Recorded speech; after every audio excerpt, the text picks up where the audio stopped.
saludo con mucho agrado a mis compañeros del panel, que, que en realidad, mientras escuchaba la definición del consejero Urrutia sobre lo que se pretendía respecto al análisis de la autonomía, yo decía, estuve perdiendo el tiempo en lo que estuve haciendo el otro día, digamos, porque en realidad estaba haciendo datos, buscando referencias, pero trataremos de mezclar las referencias y los datos que he logrado construir con el planteamiento que hace el consejero Urrutia. Saludo también al presidente del Consejo, saludo al consejero Ferreiro, y si está por ahí Roberto Guerrero también le mando un saludo. Seguramente Roberto anda en sus múltiples ocupaciones. Entonces, lo primero que yo creo que es importante destacar, antes de entrar al tema de la autonomía, es que en realidad es sorprendente el surgimiento del derecho público en el último tiempo.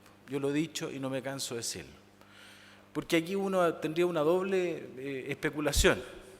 Uno miraba mientras estaba haciendo esa larga presentación, que en realidad es mitad ficción, mitad realidad, digamos, de lo que era mi currículum, y los miraba usted y decía, aquí hay como 300 personas, ¿no? O quizás más, 350 personas.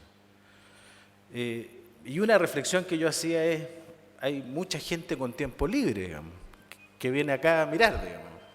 Sería en realidad una mala reflexión, digamos. O hay otra mirada, ¿cierto?, que es pensar, por Dios, que ha tomado relevancia el derecho público en los últimos años. Por Dios que ha tomado relevancia el derecho público en los últimos años. Una relevancia que nos ceja año tras año en ponernos nuevos estándares y nuevas formas de visualizar los conflictos que la administración y el ejercicio de los derechos y deberes de la función pública y del ejercicio de un cargo público y del uso y manejo de los bienes públicos produce en la sociedad.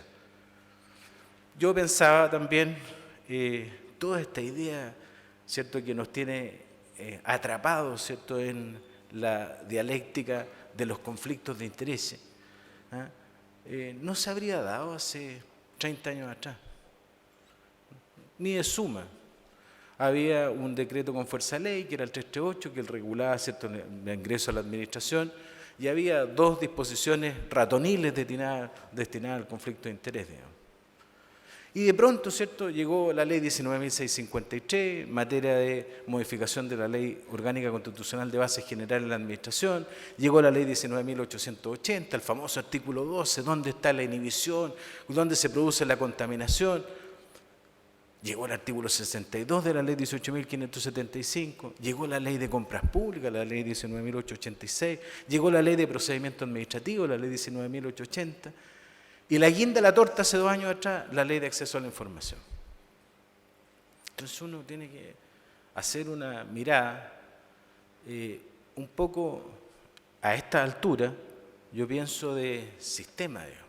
Es decir, ¿qué es lo que está detrás de todo eso?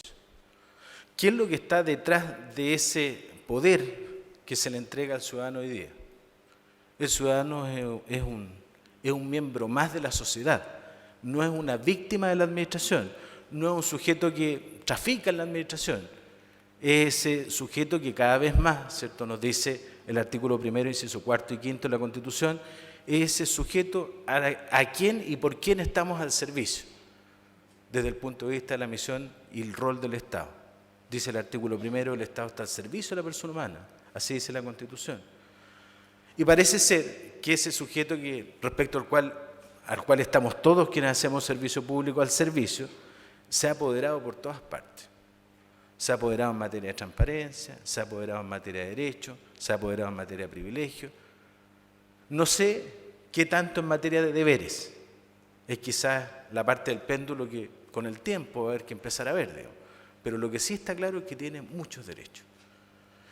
Y un faro de derechos se les produjo, y en realidad es un alumbramiento en términos mineros, eso cuando uno descubre el mineral y se ciega, esa reforma estructural fuerte que contiene el artículo 8 de la Constitución del 80, y que es el paso previo a la inauguración y al fortalecimiento normativo legal de esta ley.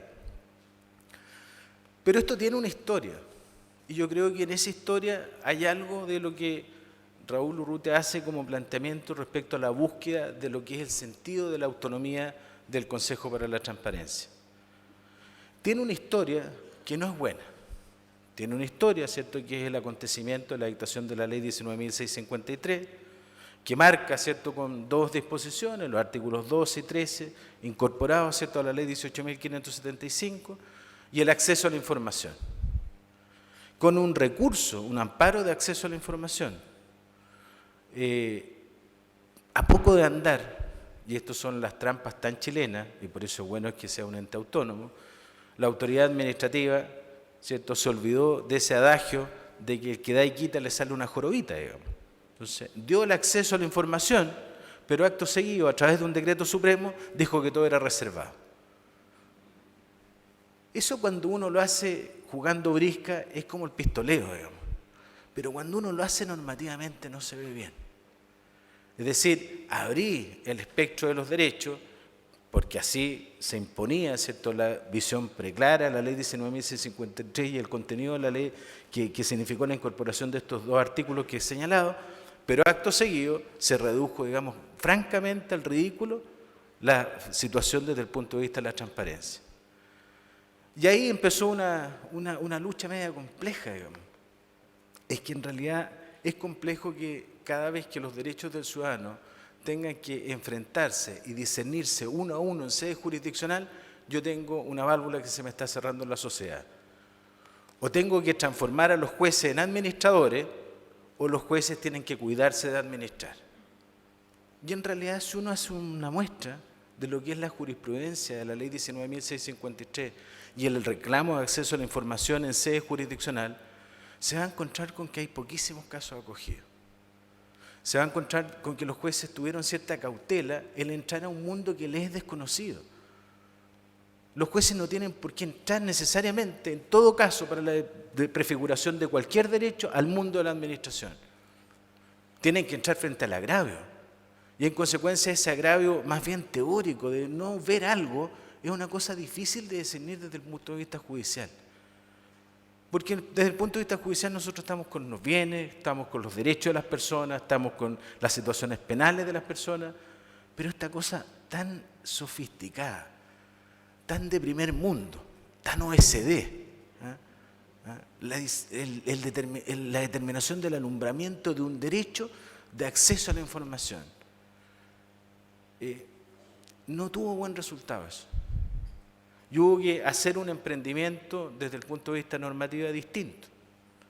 Llegó una modificación constitucional que aludí, llegó esta modificación de esta ley tan especial, ¿cierto?, que es la 20.285, y se dicta la ley y nace un nuevo órgano.